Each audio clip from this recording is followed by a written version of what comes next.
O te whiwhia lawa wha talo watu I le mai moa ma le wha whonga whoi le tātou o tunu ui nei whoi vaenga o le whiawhi o le asunga fua ia e pei ona iai le toe amtalia po le toe so onga nei o le taro porkalame o le Siapo Lautele e mua mua na wha amano ruatu ona e le taro porkalame I le aso whareili o le vai aso na sei mwai tunei ia ona o le tūlanga whoi le maalo fia e pei ona si le fia ia le tātou o tunu Ao lea fiafi, ia, au te whaatalo whātu ili paia māwanunga o lo tātou wa tunu.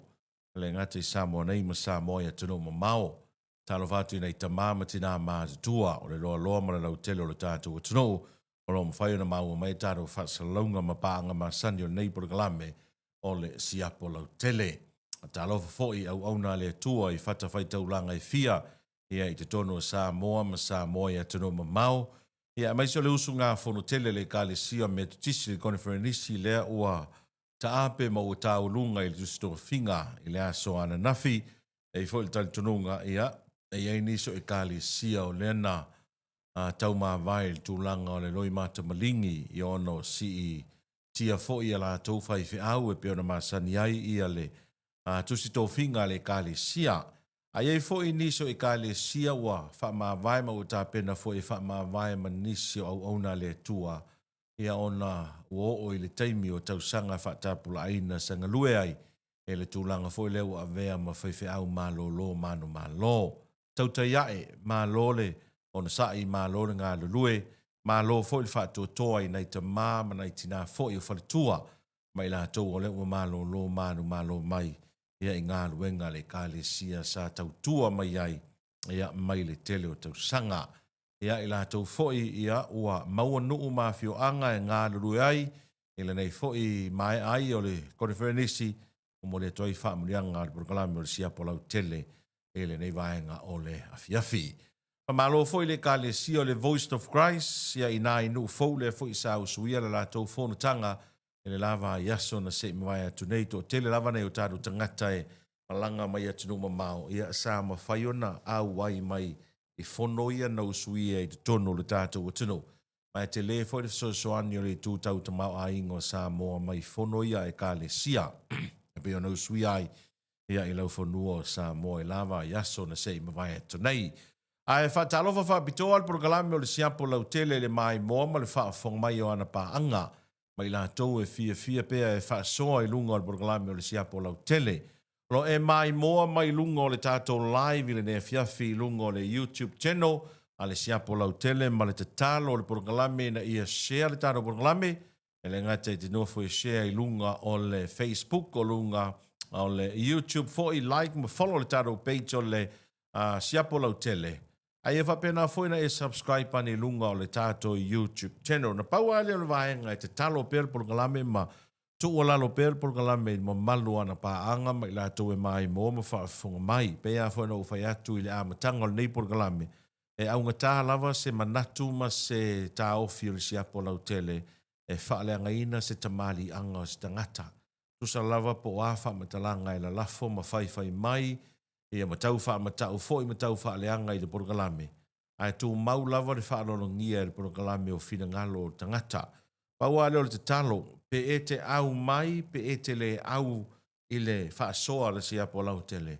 Ai tau tua nā ane launga ngana. Ai mai se lava I la tau wolo share, ma comment I lunga o le live feed fo I lea le Siapo Lautele le YouTube. Pe e te HRPP, pe e te fast o fete iai, so tau tua nā le ngana. E pe ia whona tala so le Siapo Lautele e whaalolongia le porkalame a tātou teitai. Our leaders, Prime Minister, Honourable Ministers of Cabinet, Members of Parliament, all members of Parliament e whaalolongia le porkalame o le tua lalo fo I lea a le tātou porkalame e a I le mamalu le atunu o mai la tolo mai mo mai e tu mau le nganga whaaloalo. A ia tana noa ma whaasoe le issue po le mata upu a whai ai e te aui o le lai tū pe e te aui le tū e te leo fia le whaasoe le Siapo Lautele te whaingo fia ia ngā sa e ua I lunga pe ta pe a ngā I mata sau kātūn po se si vaenga ai tātou whaasoa o le nau ta inga o le Siapo Lautele ia e mana malama ma tātou mana malama I mata upu o lo wali ai mai I lau whanua o Samoa. O le mea pito sile nana tā ua ia e malama lama. Ma tātou malama lama. Ia malama lama lau a inga. Ia malama lama lau e kā le sia. O lau wha lapo tonga. E te ruatu ma e wha soa tu iai. Au wana o le mea tau mwhai Siapo Lautele. E wha malama lama. Ma whesiri ngia fo I wha ai unga whai. O ai lava le whai ngā malo. Ai tātou te whesiri ngia. Pe o tala whea ngai. Ia, ona whai tari ale o la tau pe tari mai pe le ai. Pau na o le naunau ta inga. Ea male manu lauti. Ea ngai ai. Le porkalame o le Siapo Lautele. E peona e na mta upu e tau mawhai e a foi. E whai loa ma wha ma nino. O se tasi o vaenga o uloa ea uia I le vai taule nei mai le. Silia I le luas fulu tau sanga o ngā lua nei ngā luenga wha tu stalam wha salalau. O le swinga tele o ia I le vai taule nei. Ua mata fe tangata. Pe ua mawhaina o wha pia tu lou le ngana.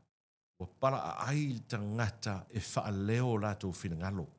O le tele I o mata upu o te manatu e a ngai eini tara noanga ma fesili ngia I fo I nisi o I latou o lo iai mauto finga ma I latou fo I ia e na a fia ini mata upu fo I le loto I fale o Samoa. A o la una I loa I ai. Ua esere nei vai taimi ma le se fulu tau sanga taruai. E pei ua aunga ta ngata ma ta fefe tangata e wha alio latou fina ngalo. A whai atu ai pe e siafa mai se nei te ua a whaina la unga lueng. Nei me ane wale to e maua le matou kone karatele mai le malo. Me ane ua ita le malo I a matou. O malo te mo galasi.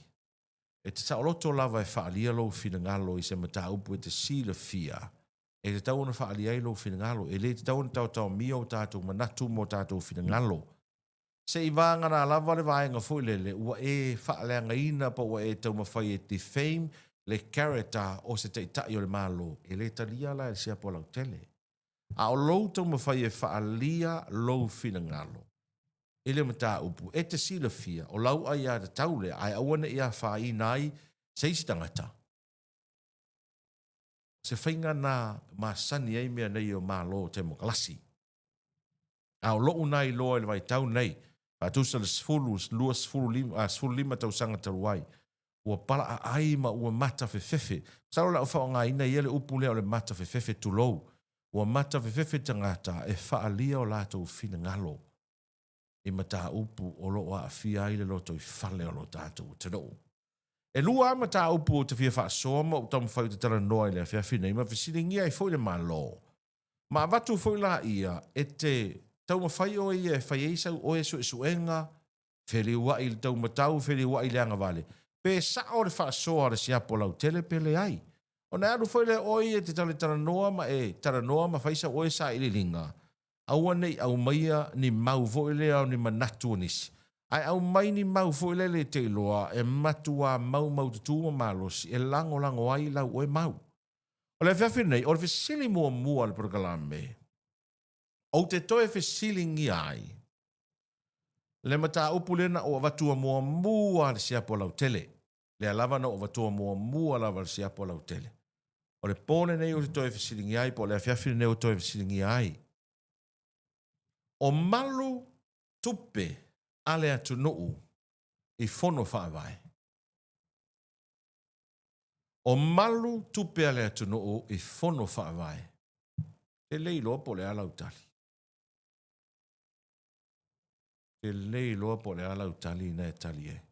A e te tauna fua sa utali. I wha maunga o mea o te tupu. E o ina e tauna fua ai sa utali. E le te tauna fua sa utali. Ona o sau vaenga wha upu whai. E te tauna fua la utali I le fesili lea. I mea I e te tupu le teime nei. O malu tupe ale atu nuu I pulenga fono whaavai. Te le lopo le ala utali. A pine wha mauna o watua mua. Tulou o le au toe a whera I titi. Tupe a wha sal le anga lua. Tupe ia na wha alu I ta lolo. o le fale vo i lea lua fta sanga ma le ofisa le fono e le uma aina umusa lava. O le tupe na faalu le umusa ina o le fale o le vaenga fa upafai o le fast. O le tupe na faatau wai lau o le siva o le pola le fast. Le wo toi fa mana tua ia o e vaenga ia. A le lau o toi fisili atu. O malu tātou tupe e pulenga o fono whaavai. O te le loa po o tū maulau tali le na iai o lai malu. Po lai tū maulau tali le na iai e le malu. Ai ua mafua ona o fesili. Ona e iei mata upu wari ya e mai fono whaavai. La ua iei mata upu wari ya e mai taimi nei. La e si le fia i tū malo. O lo i te tonu o fono whaavai. O miti o fono whaavai. La e si le fia. E iai fono whaavai. E o mai te minei, walu ngā la lo i tupe. Aisea. E iai le fono whaavai. O te iloa. Ua te tau o na a ngā i maiseli poti la ta mai lava. Mai le mata ngā ruenga o tina mata mai tai. E iai le fono whaavai. Ua tau tino le lātou tai fono na iei taruai. Ua ia whao ngā ina le tupe. Ai avatu se taimi. Se i tau tongi mai eile se leni lea. E le na o le tasi. E iei malisi fono whaavai. Lea fo ia a fia i mata upu tau tupe. O le ala le nao lau toi fesili pea. O malu se leni o le afu o le atunuu o tupe a le auditongi la fonga o le tupe a oe ma le tupe a au ma le tupe a tato uma o malu i to tonu o pulenga o fono whaavai. Aino ngā o malu. A whai o lea ia lia e mai pea vaenga ia e fia ni fono whaavai o fea ngai ma le whaavita uli lea. E fia ni fono whaavai o lae tau sa i lia tupe. E fia ni fono whaavai o whao ngā se tupe. E fia. O le isi pine wha maulela o vatua. Le voina wha salalau e stasio i tū mālo i wha whaleata. I lātou ua tala wha lua a lātou tupe ta i se lau lima sifuru tā la. E fia nisi fono whaavai o lo tupu ai mea lea. Ai whaaftaina o whaleata lea po whaleata wha e po lima a. Lea na wha salalau mai ai le vaenga lea. Ai fia nisi fono whaavai o tupu ai le vaenga lea. A o iai ni fono whaavai e le i talalau se lau rima sifuru tāla a o la ua maka mai wa uma na talalau se lau rima sifuru tāla o ai la na tala. O le fasiri nā tātou te fasiri e le temi nei. Oe o le tangata totongi la fonga Samoa. O oe o le tangata citizeni Samoa. O le fasiri nā tātou te fasiri ai. A whai o lea ua tutupu whawhitauli o le whao ngā se seo tupe o whono whaavai. O ala nisi whaawhitauri o ngā onga ia e fotu mai. O a isi whaawhitauri o ngā onga ia o wha malu mai.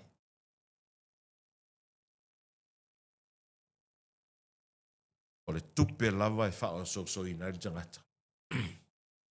E leo ni tamai tupe e avi account o whono whaavai. Tasi ma le 8 miliona le nei taruai. A whaila o le tangata.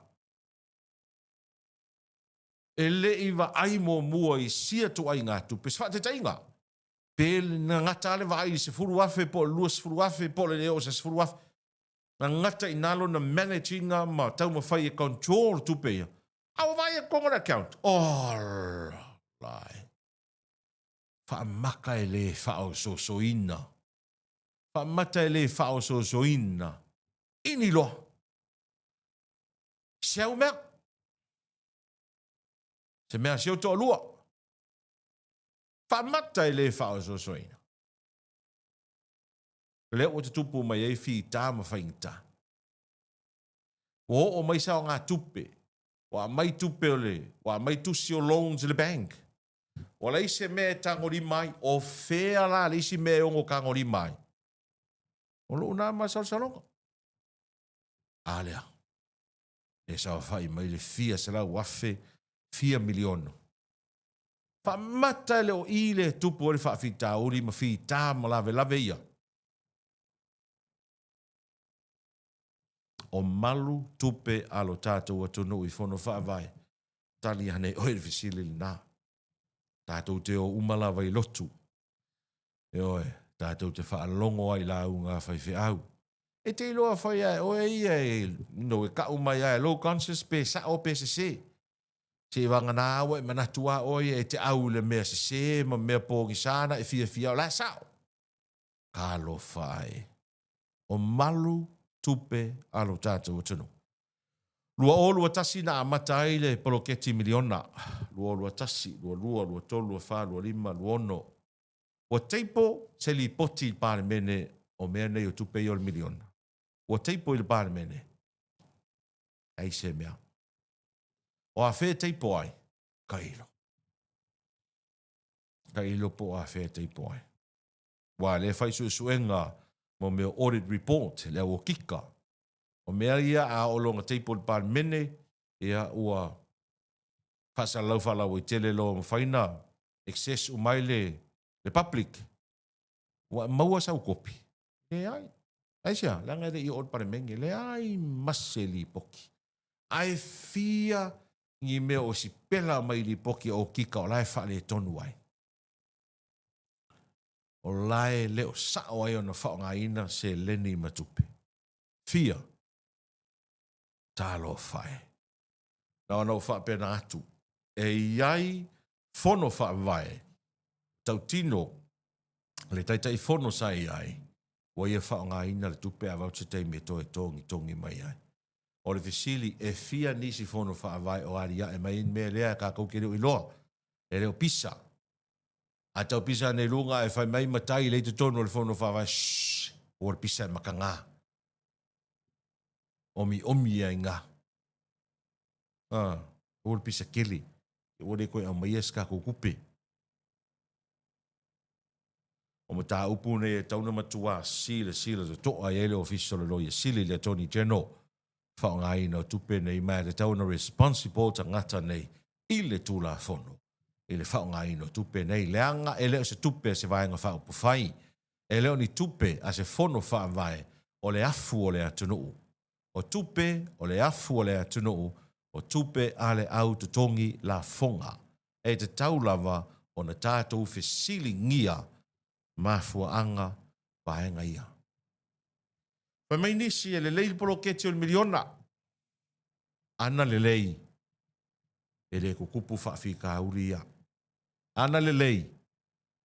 E le ai e le stangata le tupe se tulou. Ana le lei. E le whao ngā ina e se isi teitai fono le tupe. Tulou. A whai o se poloketi le lei. Okay. Ai se ala. Na le tupe le tupe i te tono le ofiso tupe le malo. A whapeo le mea lea lena, ma na o mai ai ia le vanga wha upawhai le fast, o la tau manatu o se mea e manuia ma le lei le tunu. Okay, that's good. That's okay. Whai la poloketi nei. Ai ma nei ala, pe ana tupe i to tonu le ofiso le tupe. Po to tonu le mtanga ruenga o tina mtamaitai. O lea le, fono wha vai. Wha sa vali tua la tau form, wha tumu form tangata, o lea lau poloketi e whai, o lea poloketi e fono wha vai, e whai, e o mai wha tumu applications mea umalea, au mai umalea me tanga ruenga.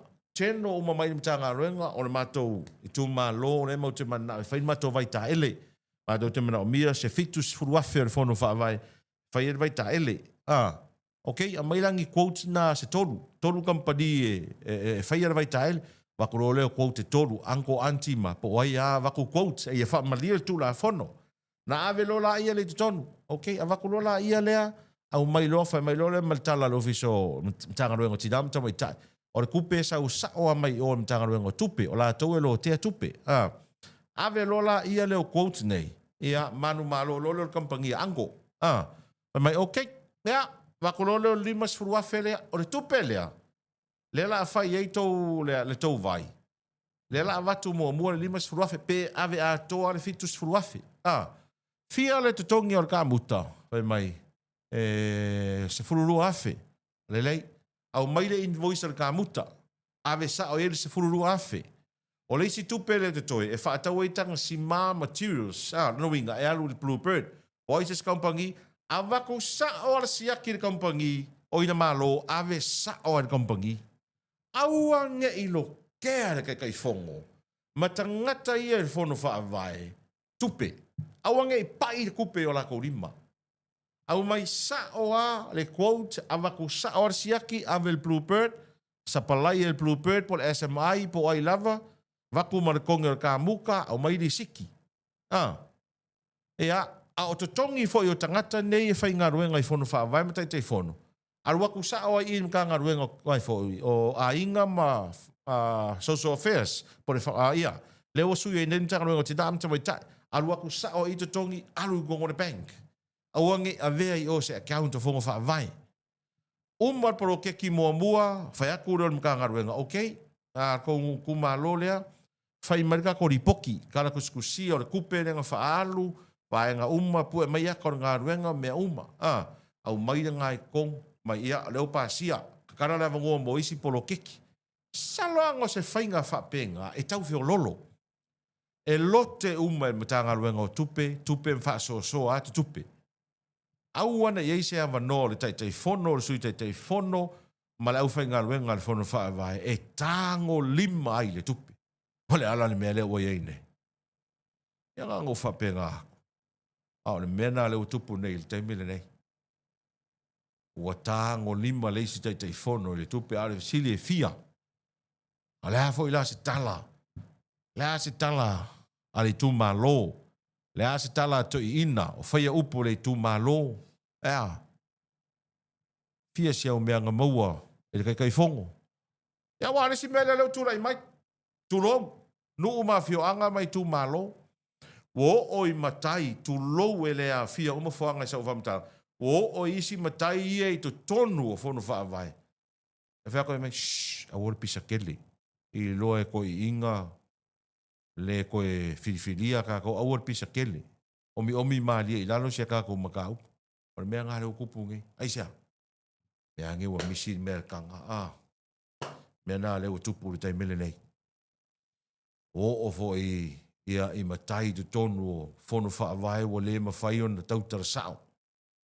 Tu lo ele o fono wha vai umma. Ai se a, le anga fo o sua malie le luaku. Sua malie a si mea. Talo whai tupe le atuno. O le fesiri tele, ma u te o fo a uia. Oi o se tangata lotu, e te lango ina nei mea, a o lau tupe lea. O tātou tupe nei o afu le lingi o le atuno. O le mta upo mua nā prokalama le Siapo Lautele le fiafi nei. O malu tupe alo tātou atunu e fono wha vai. Tātou wha talitali. E iai fo isi mea te tele a whaina whai mai lea tinu uen so i alo e iai isi mea te tele ono tōla i mai ma te tupu mai. Rono winga e leo uma. E kau ke wa ai pea nisi mea te tele ai ole mea e pito sili na whanoa no ai le loto. E leo maua se vai kale le wharekala vai mko kua. Leo maua ia le Benadol ma losi fo i lea. Leo maua le teleo o isi vai la au ma fua la au. Ewe wa ai le alu le wha o ngā itu pene. Tālo whai.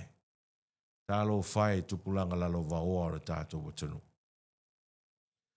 Whea a pula i aima le lumana i pe a wha pea o le whaingale nei o le a pulea ai mea tau tupe alo tātou watunu. Ti atu iau au tafa. Te ofo a uia pe awa pe a tātou te le i mā lama ma pupula o tātou matai mea i e tupu nei. Whaia e te langolango ina le pipio o lona winga ia ua masani al tangata ia i tūlanga le nā. Ai ua te tau na o le teime e pupula ai o tātou mata. Ma tātou fisili ngia vaenga nei. O le matau pulo na lua. O le fisili O le fesili lona lua le nei, e whaatupu manatu. E na wanga i mai le fast i tonu le lua olua tas. O tamu whai e wha amala malama whina ngalo le tātou o tanu mai la tolo mai mo mai. E na wanga i mai le fast i tonu le lua olua tasi. Taimi o pāre mia il sa whapito i a fia me nao. Lena approve ai le whainga wha vai fau. Mana tua, Minister i or kabineta sifur lima, Minister or kabineta. E tofu lava le matanga luenga. Malana CEO. Tofu lava le matanga luenga, malana CEO. Po le office sili. Le winga la o lau wha mtalanga. Tātou au maia la le matanga luenga le au ngā ruenga. Tanga ruenga o ngā ruenga, sai lalo le fionga ia toi lupe, o le wai lalo neo le fionga le li pāre mia. Tanga ruenga o ngā ruenga, e le fitfilia se afo i se minista o le kāpe a le tanga ruenga o ngā ruenga.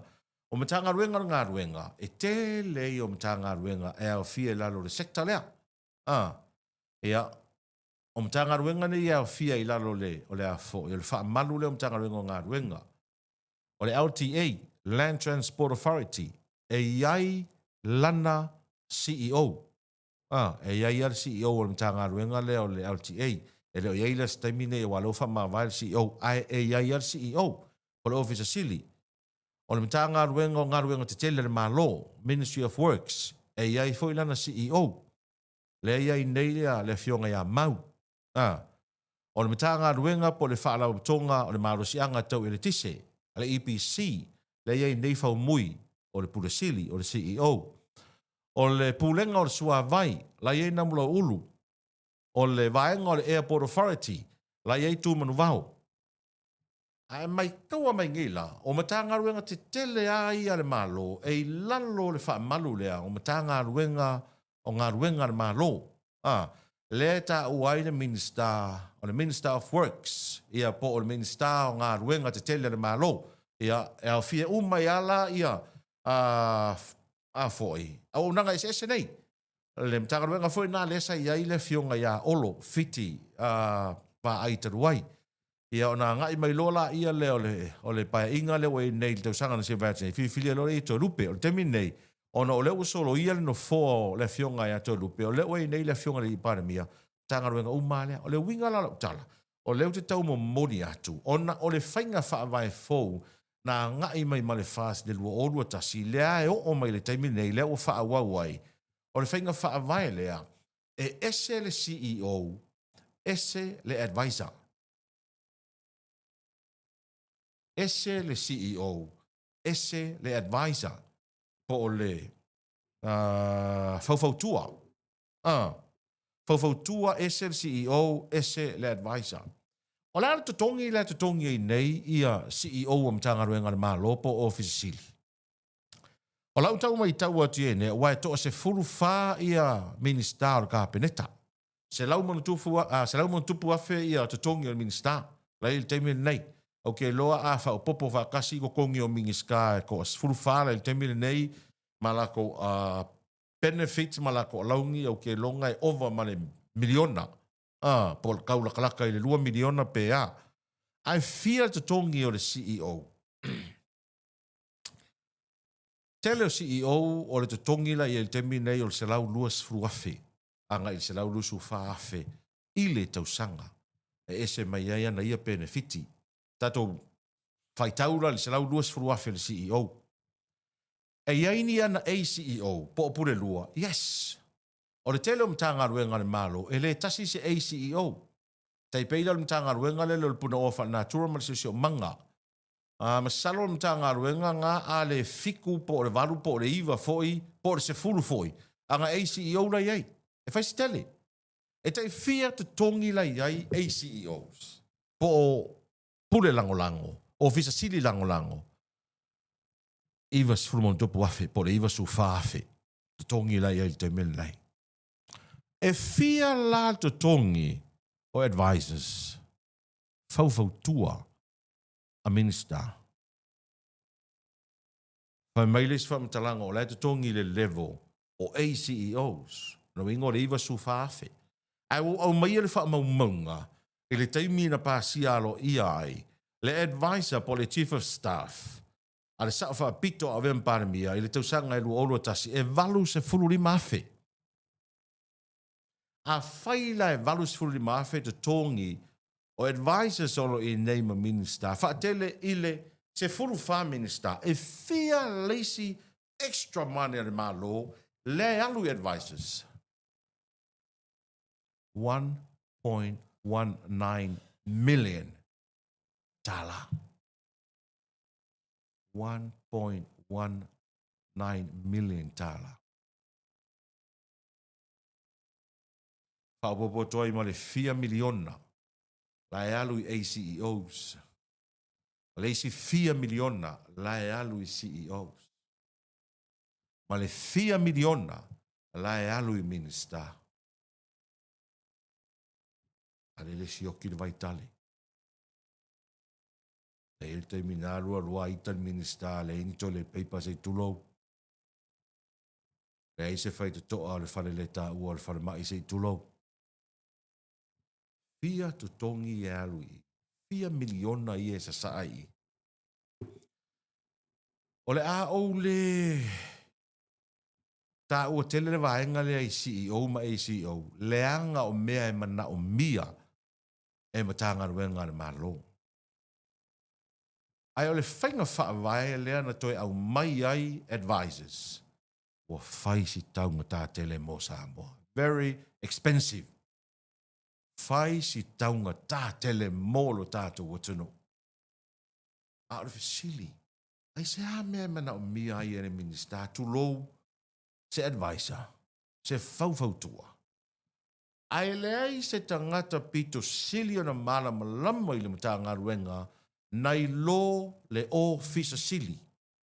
Nai lo le CEO ma le ACEO. O le fau tua pito sili na o na tāua mo le minister o le office sili o se matanga ruenga. Ai sea, e anga foi ua fia tausanga o whainga ruenga ai. E na te avea foi la le fau tuanga i le minister e tusai ma tula fono. Ma vaenga e awaine i soria le tula fono. Ai manuia ai Samoa. Le ala le mea le advisor le faine i le minister. Fautua atu le CEO, a le ala le mea le advisor e fai. Ai fia le tutongi le faine. A fai e valu se furu lima afe. Alla! E a fa pe foi fai mai o isi advisor e hongo se furu pe lima se furu. A le ala nga rou le fai. A le ala i se vai kale. Alla ngi kupe sole. E tātou te fesiringi ia le malo. Ia na fai unga ma na fai nga fa vai. Le ua mafuai. Very expensive. Fa mata e leo se vaenga e te tawana to e sila i ele malo.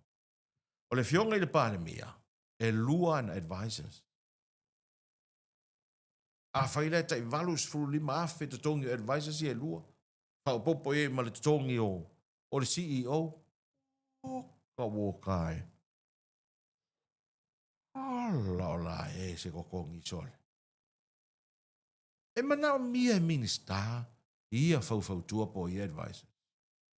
A fai la e fai mai yes e mana o mia. E ala me o le fa malolo e lor CEO. A e sau lor e mai se tau aver malo ma fau tua le minister. E toi fo. Ia. O nai mata upuna e te anu ma e mafau lo loto i ai. Pe sa o le fesiri le Siapo Lautele, pele ai.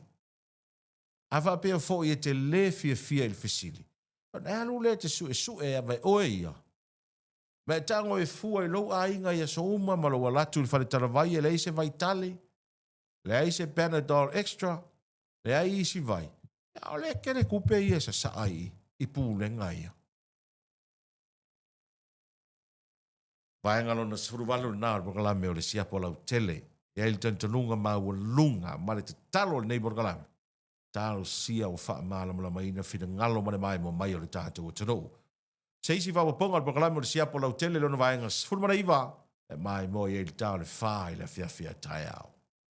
Wha soifua ia.